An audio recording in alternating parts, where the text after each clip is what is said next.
What's up, guys? Welcome back to Redline Reactions. I'm Evan, and today we are back with more Diana Ankudinova.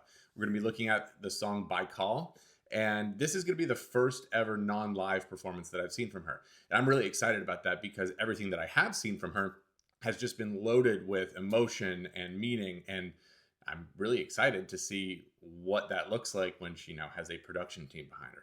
So without further ado, let's dive right in.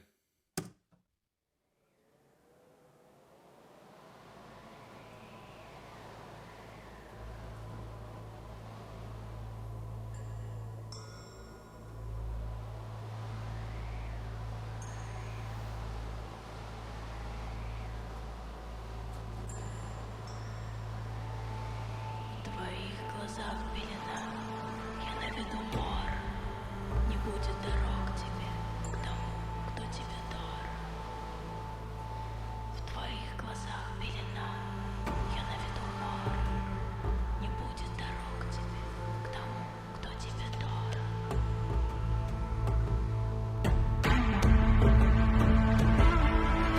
Куда ты? Я иду вслед, ее нет, ее больше нет. Летишь вниз, и я лечу, стой, нас вместе ведет твоя боль.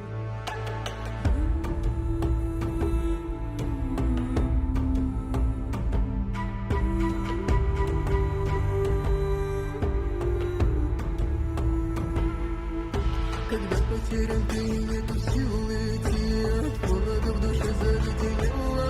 Я помогу тебе, открой все пути, тогда, когда найдешь себе любовь.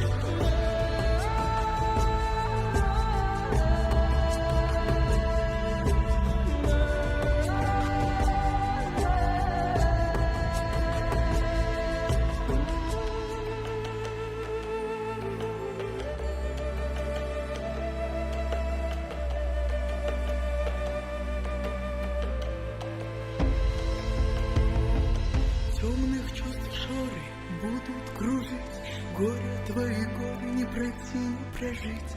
Буря твоей потери воет черной дырой, мы в ней исчезаем вместе с тобой.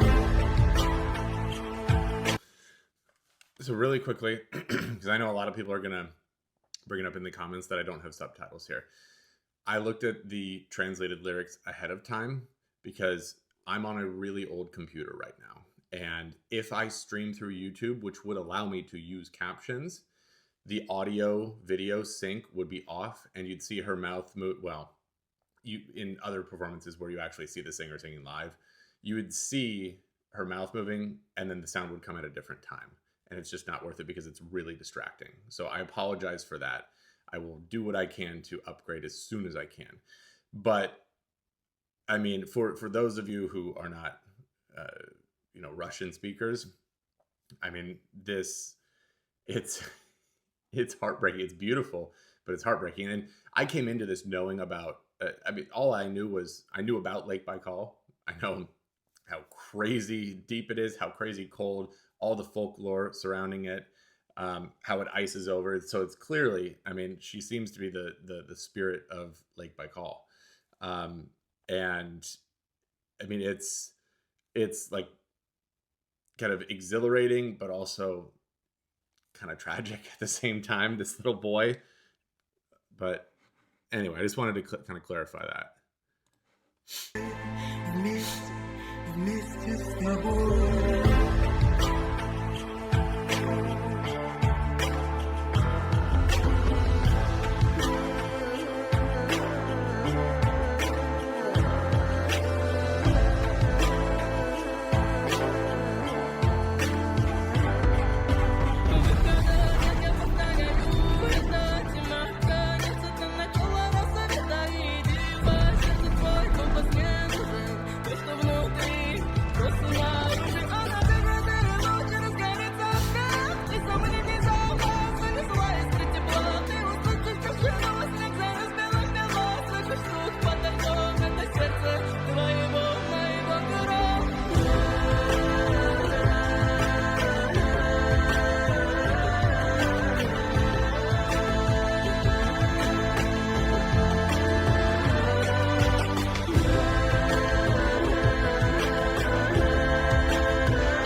So again, I'm sorry I didn't really pause much during that. Um, from the the little Russian that I do know, um, before I looked at at the lyrics, I may have still gotten this, but I think it says at some point like she's gone away or she's gone forever.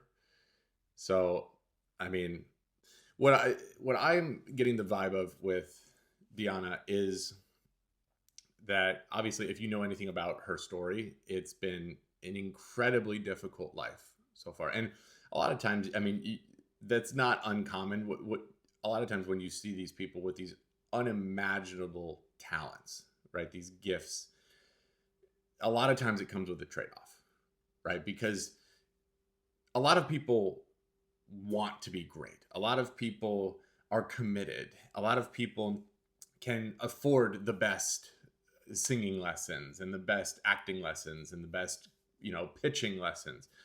That will get you a really long way.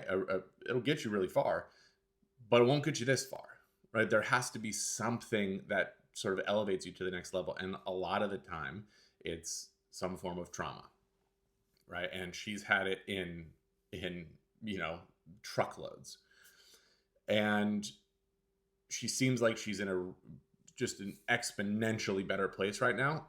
But that doesn't mean that all that harm just leaves you, right? And so rather than internalize it and just kind of let it kind of eat away at you, she's figured out the best way to externalize it, which is through her music and through these songs where you just feel like someone's ripping your heart out.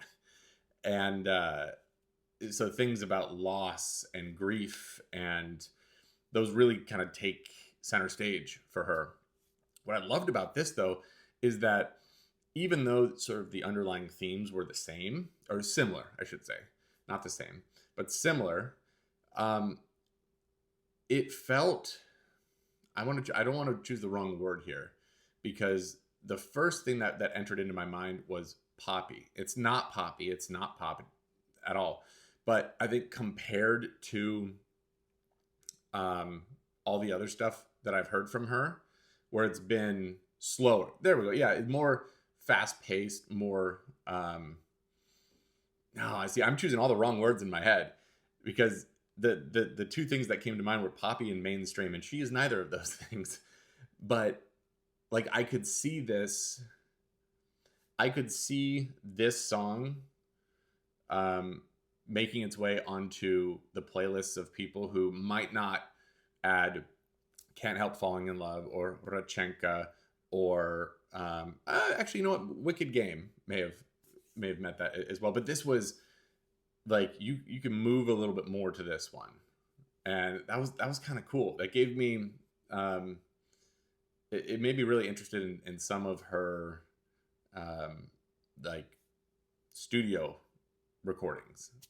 That'd be really fun. So, I mean, with that in mind, I know that there have been a lot of people who have recommended The Crow, her cover of Creep, the song that she did for Dune.